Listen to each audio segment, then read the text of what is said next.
You're standing in a room full of people, and you already know more about them than they know about themselves. Not because they told you. Because you watched. A pause before they answered. A laugh that came half a second too late. The way their shoulders dropped when no one was looking at them. And somewhere in the back of your mind, a thought you've never said out loud. If I wanted to, I could use this. That thought scares you a little. In this video, you're going to hear 10 signs. And by the end, you won't just understand a psychological pattern, you're going to understand yourself.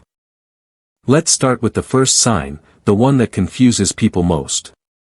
Sign 1. You feel everything, but almost nobody knows it. People assume sensitive people are easy to read, that emotions spill out fast. You are the opposite kind. You feel things at a depth most people can't imagine, and from the outside, you look completely calm. That calm isn't because you feel less. It's because somewhere along the way, showing what you felt got you hurt. So you built a face, composed and controlled. People call you strong. What they don't know is that the strength is a wall, and walls only get built for a reason. Sign 2. You can read a room in under 60 seconds, and it sometimes scares you. You walk in somewhere new, and within a few minutes, you have a map. Who's performing confidence they don't actually feel? Who's one comment away from shutting down? Who's lonely behind the smile? And here's the part almost no one admits. Sometimes you look at someone you genuinely care about, and a thought passes through you, cold and fast. I know exactly where your soft spot is. That thought unsettles you. Good. That discomfort is your conscience, still fully intact. Sign 3. Almost nobody gets the real you. Most people get an edited version, the one that's warm, present, easy to talk to. That version is real, but it's not complete. The full, unfiltered, uncertain you is locked behind years of careful trust building. This isn't coldness. This is what happens to someone who was open once, and the people who were supposed to be safe weren't. Pause for a second here. Ask yourself honestly, when's the last time someone saw the unedited version of you? If the answer is, I can't remember, you're just protecting something that got hurt before. Sign 4. You'll fight for anyone except yourself. Someone else gets wronged, and you're instantly in their corner, no hesitation. But when it's you who gets hurt, something shifts. You understand everything, the wound behind the cruelty, the fear behind the betrayal. And then, quietly, you file it away. You don't scream. You don't beg for an explanation. You simply decide, and that decision is colder than anyone expected from someone so calm. Sign 5. You've used what you know about someone to influence them, on purpose. This one's heavier. Sit with it before you decide how it makes you feel. Maybe it was small. Going quiet right when someone needed reassurance, so they'd reach for you harder. A compliment placed perfectly before asking for a favor. Maybe it was bigger. Keeping someone close, not from love, but because their devotion felt safe. Saying just enough to keep the connection alive without ever fully showing up in it. You weren't trying to be cruel. You told yourself it was strategy, self-protection. And in the quiet afterward, something uncomfortable sat in your chest, not quite guilt, but close to it. You don't need to punish yourself for this. But you do need to actually look at it. That discomfort is the exact fork in the road where this pattern either heals or repeats. Sign 6. You know almost everything about the people close to you. They know almost nothing about you. And somehow, nobody's noticed. Because being around you feels genuinely safe, so people open up like they never have with anyone else. They hand you private things, tender things. You receive every bit of it carefully, and you give back exactly what you choose to give. Nothing more. You remain a mystery, even to people who'd swear they know you completely. That creates a strange kind of loneliness. You're surrounded by people who love you, and almost none of them actually see you. Part of you built it this way on purpose, and another part of you aches because of it. Sign 7. People exhaust you, and you cannot survive without them. Solitude isn't a preference for you, it's oxygen.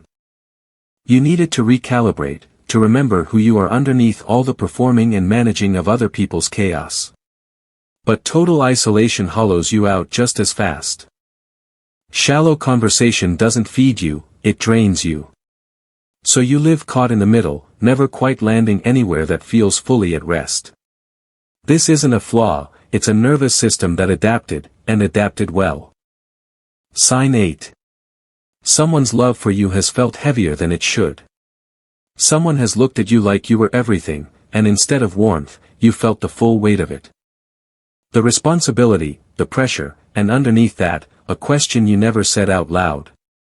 What happens when they find out who I actually am?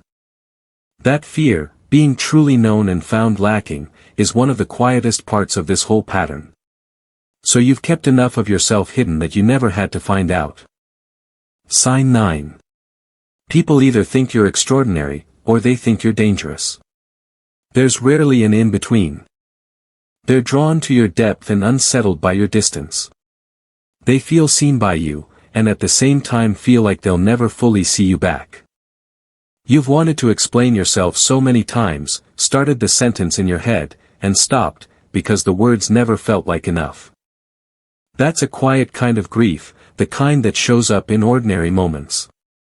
Someone says, I feel like I really know you, and something in your chest goes silent, because you know they don't.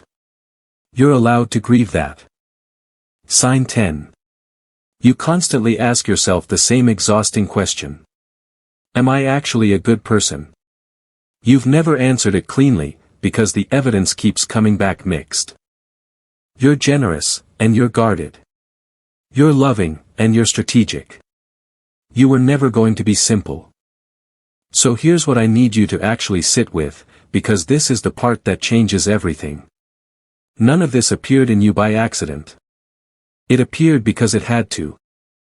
Somewhere early, maybe in a home that wasn't entirely safe, maybe with love that was unpredictable, you learned that feeling things deeply wasn't enough to survive.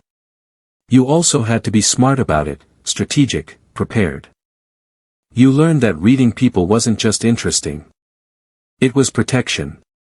It told you when to go quiet, when to perform, when to get out before the storm hit.